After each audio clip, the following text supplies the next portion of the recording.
Assalamualaikum warahmatullahi wabarakatuh. Kembali lagi dengan saya Gilang Aulia Baharta dengan pertanyaan-pertanyaan yang nyeleneh di kehidupan sehari-hari dalam bidang sains dan geologi. Pada pertemuan kita kali ini kita akan membahas tentang bagaimana proses pasang surut di lautan. Proses pasang surut ini terjadi dikarenakan proses daripada gravitasi bulan dan matahari serta rotasi bumi. Lalu mengapa cuman air yang merasakan dampak daripada gravitasi matahari dan bulan? Mengapa manusia tidak merasakan dampak dari gravitasi matahari dan bulan? Lalu pada saat pasang surut terjadi, ini yang kita lihat adalah fenomena pasang. Lalu jika fenomena air ini surut, airnya kemana? Kita bahas pertanyaan-pertanyaan yang nyeleneh tapi tidak untuk jawaban yang nyeleneh. Saksikan dasar teorinya, saksikan penjelasannya, simak video yang berikut ini.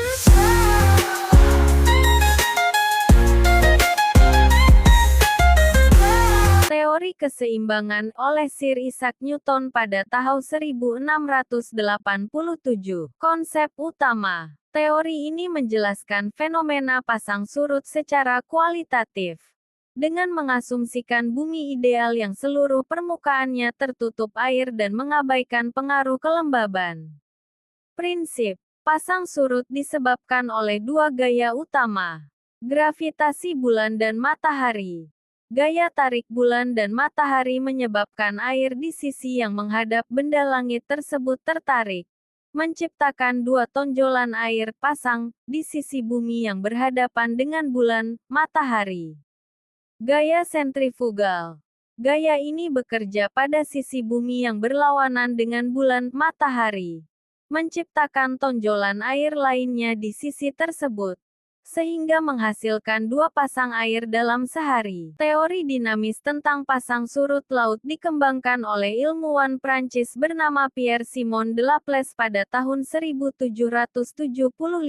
Teori dinamis Laplace menjelaskan pasang surut air laut dengan memperhitungkan gelombang pasang surut yang terbentuk karena gaya pembangkit pasang surut, serta faktor-faktor geografis dan fisika bumi seperti kedalaman dan luas perairan. Pengaruh rotasi bumi, gaya semu yang muncul akibat rotasi bumi, dan menyebabkan pembelokan arah gerakan benda yang bergerak di permukaan bumi, dan gesekan dasar laut. Perbandingan Pierre-Simon de Laplace dengan teori Newton. Teori dinamis Laplace bersifat pelengkap dari teori kesetimbangan Newton. Teori Newton mengasumsikan bumi berbentuk bola sempurna yang dilapisi air yang sangat dalam. Sedangkan teori dinamis Laplace mempertimbangkan faktor-faktor dunia nyata seperti kedalaman dan luas perairan, rotasi bumi, dan gesekan dasar untuk menjelaskan pasang surut.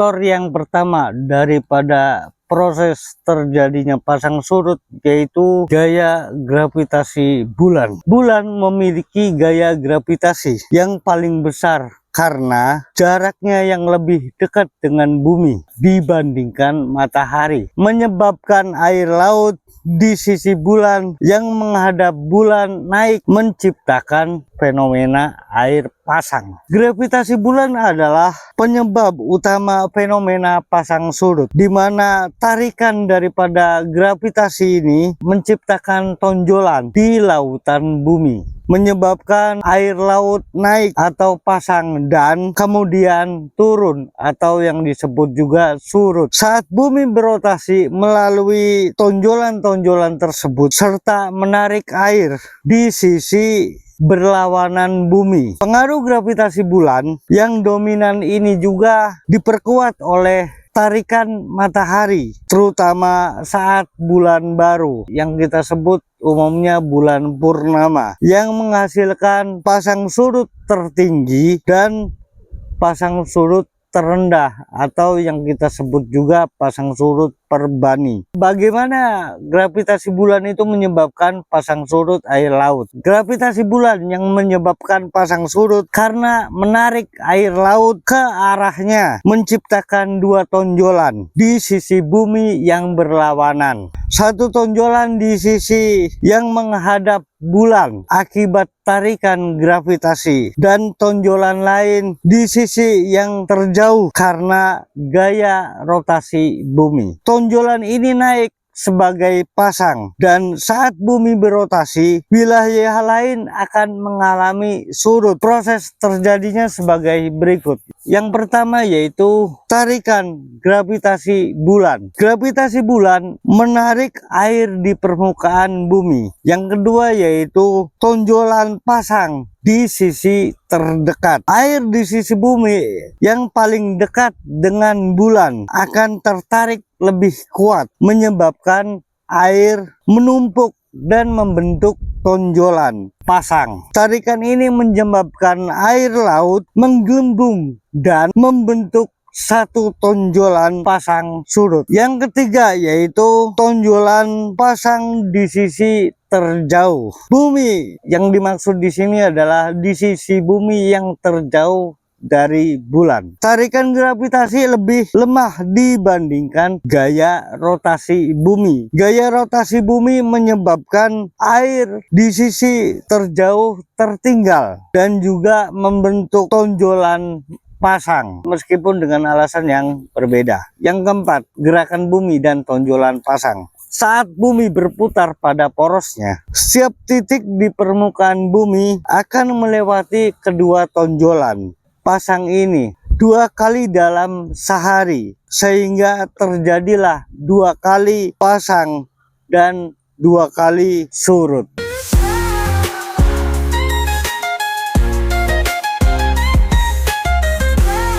Tahapan yang kedua dari proses pasang surut adalah gravitasi matahari. Gravitasi matahari adalah tarikan gravitasi yang menyebabkan perubahan ketinggian air laut yang menciptakan fenomena pasang naik dan pasang surut. Fenomena ini merupakan bagian dari sebab utama pasang surut air laut bersama dengan gaya gravitasi bulan yang secara keseluruhan menghasilkan dua tonjolan pasang surut utama di bumi. Mekanisme terjadinya pasang surut akibat gaya gravitasi matahari adalah sebagai berikut. Yang pertama adalah matahari menarik air laut di bumi karena gaya gravitasinya. Yang kedua, perbedaan gaya tarik. Gaya tarik matahari tidak sama semua bagian di bumi. Ia lebih kuat di sisi yang lebih dekat dengan matahari dan lebih lemah di sisi yang lebih jauh. Ketiga, membentuk tonjolan air. Perbedaan gaya tarik ini menyebabkan di sisi yang dekat dengan matahari tertarik lebih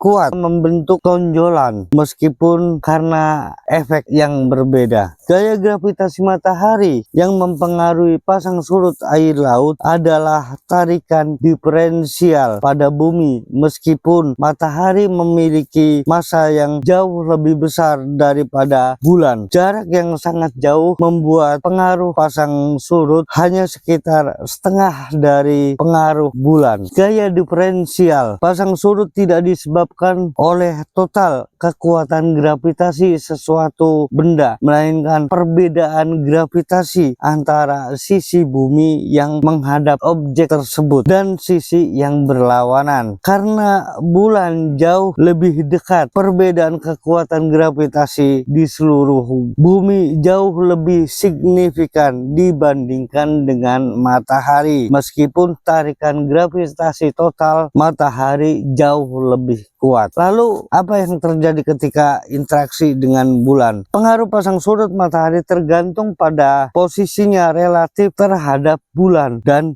bumi yang menghasilkan dua jenis pasang surut. Yang pertama yaitu pasang surut purnama atau pasang surut perbani yang terjadi saat matahari dan bumi dan bulan berada dalam satu garis lurus, yaitu saat bulan baru dan bulan purnama. Gaya gravitasi matahari dan bulan saling menguatkan satu sama lain, menyebabkan pasang naik yang lebih tinggi dan pasang surut yang lebih rendah dari daripada biasanya. Yang keduanya yaitu pasang perbani, terjadi saat matahari, bumi, dan bulan membentuk sudut tegak lurus, yaitu bulan seperempat. Gaya gravitasi dan bulan saling meniadakan sebagian, menghasilkan pasang naik yang lebih rendah dan pasang surut yang lebih tinggi. Jadi gaya gravitasi matahari ini memainkan peranan penting dalam pola pasang surut air laut, tetapi interaksi dengan gravitasi bulan yang lebih kuat dan lebih dekat yang menentukan interaksi pasang naik dan pasang surut di lautan bumi.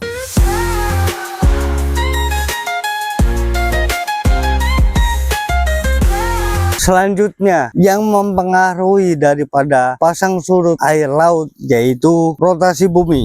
Melalui interaksi gaya bulan dan matahari menyebabkan air laut di berbagai wilayah bumi mengalami pasang surut. Saat bumi ini berputar, wilayah bumi akan melewati tonjolan air laut yang disebabkan oleh tarikan gravitasi sehingga menciptakan siklus pasang surut yang teratur. Bagaimana rotasi bumi mempengaruhi pasang surut air laut? Simak penjelasan yang berikut ini. Yang pertama, tarikan gravitasi bulan dan matahari. Pasang surut disebabkan oleh gaya tarikan gravitasi bulan pada tingkat rendah matahari. Yang kedua, tonjolan pasang. Gaya gravitasi bulan menarik air laut menyebabkan air laut terakumulasi dan membentuk tonjolan pasang di sisi bumi yang paling dekat dengan bulan. Yang ketiga, gaya sentrifugal dan pasang di sisi yang berlawanan. Pada saat yang sama, rotasi bumi menciptakan gaya sentrifugal yang lebih kuat di sisi bumi yang berlawanan dengan bulan. Gaya sentrifugal ini menyebabkan air juga menumpuk di sisi terjauh dari bulan, menciptakan pasang kedua. Yang keempat, siklus teratur akibat rotasi. Saat bumi berputar pada porosnya, berbagai lokasi yang ada di bumi akan bergantian melewati tonjolan pasang, dan wilayah yang mengalami penurunan air atau surut. Rotasi inilah yang membuat pasang surut air laut terjadi secara teratur setiap hari.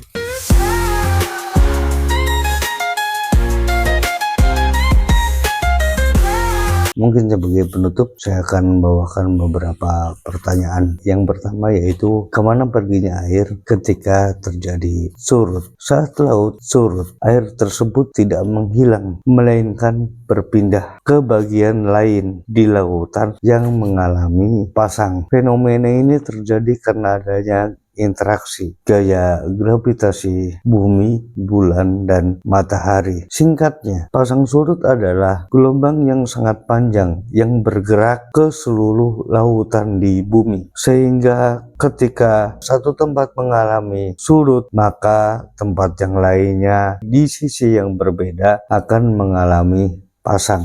Pertanyaan yang kedua yaitu, mengapa hanya air laut yang dapat dipengaruhi oleh gravitasi bulan dan matahari? Kenapa manusia dan yang lain tidak dipengaruhi oleh gravitasi bulan dan matahari? Penjelasannya sebagai berikut. Karena air laut bersifat cair, sehingga dapat berubah bentuk dan bergerak cepat merespon gaya gravitasi, sementara benda padat lainnya tidak dipengaruhi oleh gaya gravitasi bulan dan matahari tersebut. Inilah penjelasan mengapa hanya air laut yang terpengaruhi oleh gravitasi bulan dan matahari. Yang pertama yaitu sifat cair. Air atau fluid dapat bergerak bebas dan mengalir ketika gaya gravitasi bulan dan matahari menarik air tersebut bergerak dan membentuk tonjolan di permukaan bumi. Yang keduanya, dampak gradien gravitasi. Gaya gravitasi bervariasi di berbagai titik di permukaan bumi. Di sisi bumi yang lebih dekat ke bulan akan merasakan tarikan gravitasi bulan yang lebih kuat, sehingga air laut naik. Yang ketiga yaitu gaya rotasi. Gaya rotasi bumi lebih kuat daripada gaya tarikan gravitasi bulan. Hal ini menyebabkan air menumpuk dan membentuk tonjolan pasang. Yang ketiga yaitu perbedaan antara gravitasi bulan, gravitasi bumi, dan gravitasi matahari. Perbandingan gaya gravitasi menunjukkan bahwa gravitasi matahari jauh lebih kuat dibandingkan dengan gravitasi bulan dan bumi. Meskipun gravitasi bulan lebih mempengaruhi pasang surut di bumi karena jaraknya yang terlalu dekat. Gaya gravitasi bulan sekitaran 1/6 atau 16,6% daripada gaya gravitasi bumi. Sementara gravitasi di permukaan matahari sangat besar, jauh melebihi daripada gaya gravitasi bumi. Inilah perbandingan antara gravitasi bulan, bumi, dan matahari. Yang pertama yaitu gaya gravitasi matahari. Gaya gravitasi matahari paling kuat di antara ketiga-tiganya karena memiliki massa yang sangat besar. Bahkan gravitasi di permukaan matahari 28 kali lipat dibandingkan dengan gravitasi bumi, membuat berat benda di sana menjadi sangat besar. Yang kedua yaitu gaya gravitasi bumi. Bumi memiliki gaya gravitasi yang standar, umumnya sekitaran 9,8 metrik per second, yang cukup untuk membuat benda tetap berada di permukaan bumi. Yang ketiga yaitu gravitasi bulan. Gaya gravitasi bulan jauh lebih lemah, sekitaran 1/6 daripada gaya gravitasi bumi atau 16,6% dari gravitasi bumi. Mungkin cukup sekian dari saya, mudah-mudahan bermanfaat. Bila ada salah kata mohon dimaafkan. Assalamualaikum warahmatullahi wabarakatuh.